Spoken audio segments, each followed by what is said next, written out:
사회교과서 46쪽입니다. 이번 시간에는 민주적 의사결정 원리에 따라 문제를 해결해 봅시다.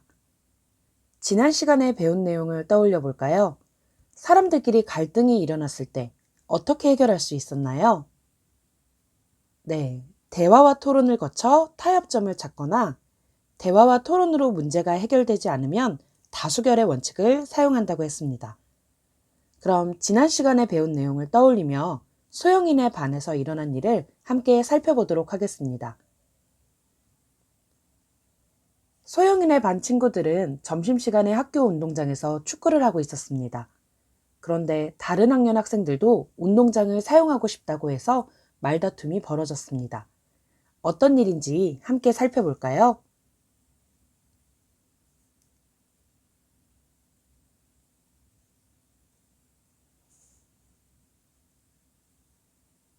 우리도 축구를 하고 싶은데. 왜 형들만 운동장을 사용하나요? 우리도 점심시간에 운동장에서 축구를 하고 싶어요. 우리도 5학년 때는 점심시간에 운동장에서 못 놀았어. 그건 너무 불공평해요. 운동장은 우리 학교 학생 모두의 것이잖아요. 너희도 내년에 놀면 되잖아. 점심시간에 운동장을 사용하는 문제를 어떻게 해결하면 좋을까? 여러분도 학교에서 이런 문제를 겪어본 경험이 있나요? 학교 생활을 하다 보면 운동장 사용 문제, 쓰레기 문제, 지각 문제 등 다양한 문제를 겪게 됩니다.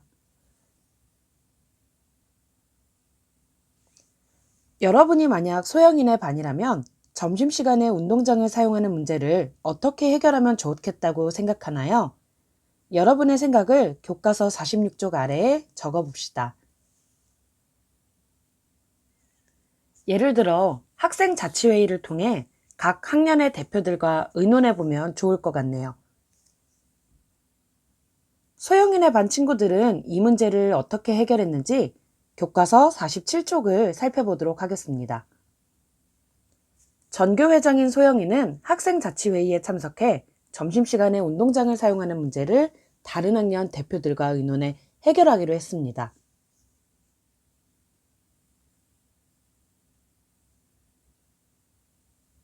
안녕하십니까? 오늘은 점심시간 운동장 사용 문제를 논의하겠습니다. 점심시간을 반으로 나눠 저학년과 고학년이 각각 사용하는 것은 어떨까요? 그렇게 되면 저학년은 밥을 천천히 먹기 때문에 운동장을 사용할 수 없을 것입니다. 그럼 학년별로 하루씩 돌아가며 운동장을 사용하는 것은 어떨까요? 그건 너무 헷갈릴 것 같습니다. 저는 학년별로 운동장을 사용하는 달을 정하면 좋겠습니다. 저는 운동을 규칙적으로 하는 것이 좋다고 생각해서 6학년 5반 대표의 의견에 동의합니다. 하지만 한 달 동안 집중적으로 사용하면 다양한 활동을 할 수 있으므로 저는 3학년 일반 대표의 의견에 동의합니다. 지금까지 나온 의견들 중에서 다수결로 정하도록 하겠습니다. 학생 자치회의에서는 어떤 안건으로 회의를 하고 있나요? 네, 점심시간에 운동장을 어떻게 사용할지에 대해서 서로 의논을 하고 있습니다. 그럼 우선 문제가 발생한 원인을 파악해 볼까요? 점심시간에 학교 학생들 간 운동장 사용 문제는 왜 발생하는 걸까요? 그렇죠. 점심을 먹고 난 후 고학년 학생들이 항상 운동장을 차지하고 축구를 해서 저학년 학생들은 놀 수 있는 공간이 없는 상태입니다. 고학년 학생들이 저학년 학생들을 배려해주지 않고 저학년 학생들은 점심을 늦게 먹기 때문에 생기는 문제이지요. 이 문제를 해결하려면 어떻게 해야 할까요? 친구들이 다양한 의견을 내주었는데요. 점심시간을 반으로 나눠서 저학년과 고학년이 각각 사용한다면 아마 이 방법은 저학년과 고학년을 분리하기 때문에 저학년이 고학년의 눈치를 보지 않고 마음껏 운동장에서 뛰어놀 수 있다는 장점은 있을 겁니다. 하지만 단점은 점심이 제공되는 시간이 전교생에게 똑같이 적용되기 때문에 점심시간을 어떻게 반으로 나눌지 결정하기가 어려울 수 있겠네요. 그렇다면 학년별로 하루씩 돌아가면서 운동장을 사용하는 방법은 어떤가요? 이 방법은 모든 학년 학생들이 공평하게 운동장을 사용할 수 있다는 장점은 있지만 학생들이 일주일에 하루만 운동장에서 놀 수 있다는 단점도 있겠네요. 그렇다면 마지막으로 학년별로 운동장의 구역을 나누어 노는 방법은 어떤가요? 이 방법의 경우 모든 학년 학생들이 공평하게 운동장을 사용할 수 있다는 장점이 있습니다. 하지만 구역을 나누게 되면 운동장의 다양한 시설을 사용하지 못하게 된다는 단점도 있겠네요. 여러분은 이 여러 가지 방법 중에 어떤 것이 가장 합리적이라고 생각하는 방안인가요? 교과서 48쪽으로 넘어가 보겠습니다.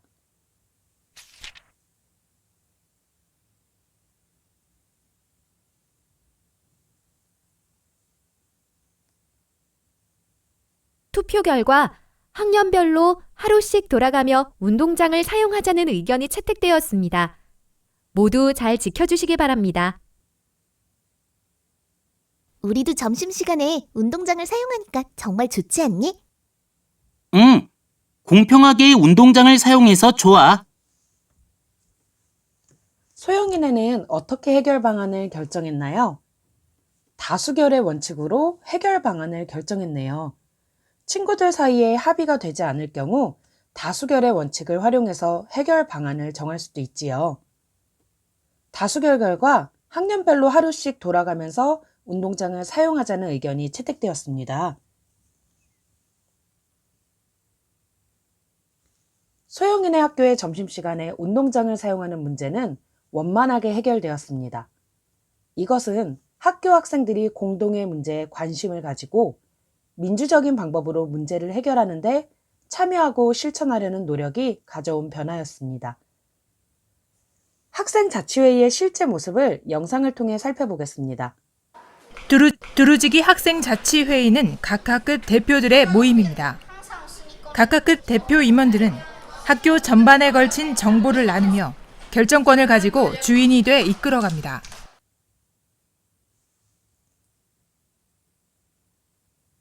영상에서 본 것처럼 여러분도 여러분 학교의 문제 해결 방안을 결정하고 실천한다면 더 행복한 학교를 만들 수 있겠지요. 교과서 49쪽에 나온 것을 여러분 스스로 한번 채워보길 바랍니다. 우리 학교에 해결하고 싶은 문제는 무엇인지, 그리고 그 문제점에 대한 해결 방안과 까닭은 무엇인지, 내가 생각한 해결 방안의 장점과 단점은 무엇인지 작성해 보세요.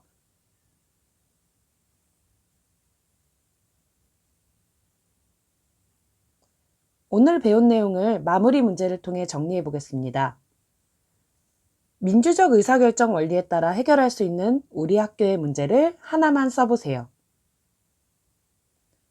예를 들어 점심시간에 운동장을 사용하는 문제, 급식 순서 정하기 문제 등이 있겠지요.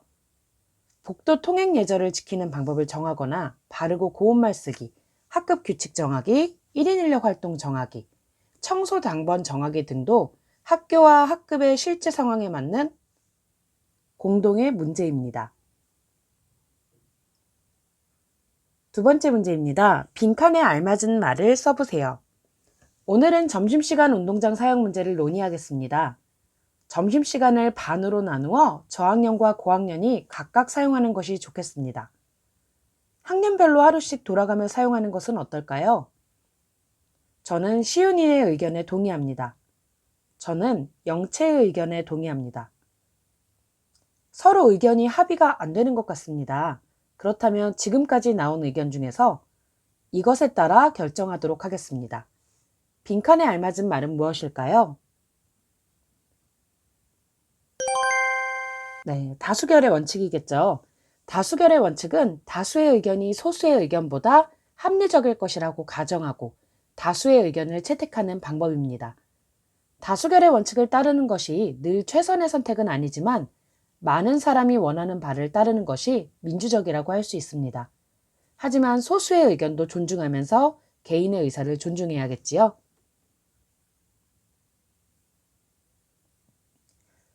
민주적 의사결정 원리에 따른 문제 해결 과정을 순서대로 말해봅시다. 첫 번째는 문제 확인이 되어야겠고요. 두 번째는 문제 발생 원인을 파악을 해야겠지요. 그리고 문제를 해결할 수 있는 다양한 방안을 탐색해 보고요. 마지막으로 문제 해결 방안을 결정하면 좋겠네요. 문제를 합리적으로 해결하려고 문제의 성격을 파악한 후 그 원인을 파악하면 합리적인 해결 방안을 찾을 수 있습니다. 해결 방안의 장점과 단점을 생각해보고 장점이 많거나 단점이 적은 해결 방안을 선택하면 좋습니다. 다양한 해결 방안이 나와 결정되지 않는 경우에는 다수결의 원칙으로 정합니다.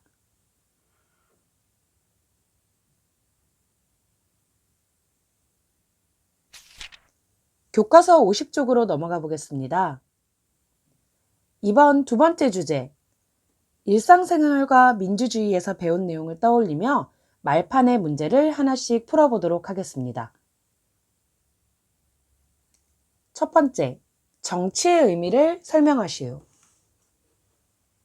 정치란 무엇인가요? 네, 사람들 사이의 여러 가지 문제를 원만하게 해결해가는 과정이라고 했지요. 두 번째 문제를 풀어볼까요? 다수결의 원칙을 설명하시오.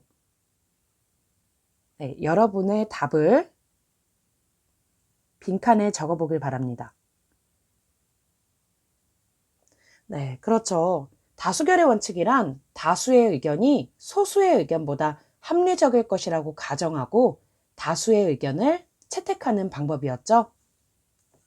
세 번째 문제 풀어보도록 하겠습니다. 민주주의의 기본 정신을 2가지 이상 써보세요. 네, 우리가 민주주의의 기본 정신 3가지에 대해서 함께 공부했습니다. 인간의 존엄, 자유, 평등이 있었지요. 이 중에 2가지 이상을 썼다면 정답입니다. 그 다음 문제입니다. 사람이 태어나면서부터 존중받을 권리를 무엇이라고 하나요? 네, 인간의 존엄이죠. 민주적 의사결정 원리를 2가지 이상 말하시오. 우리가 이번 주제에서 배웠던 민주적 의사결정의 원리, 대화와 타협, 다수결의 원칙, 그리고 소수 의견 존중이 있었습니다.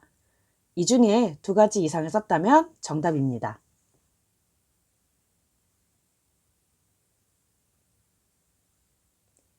국민이 자신들을 대표할 사람을 직접 뽑는 것을 무엇이라고 하나요?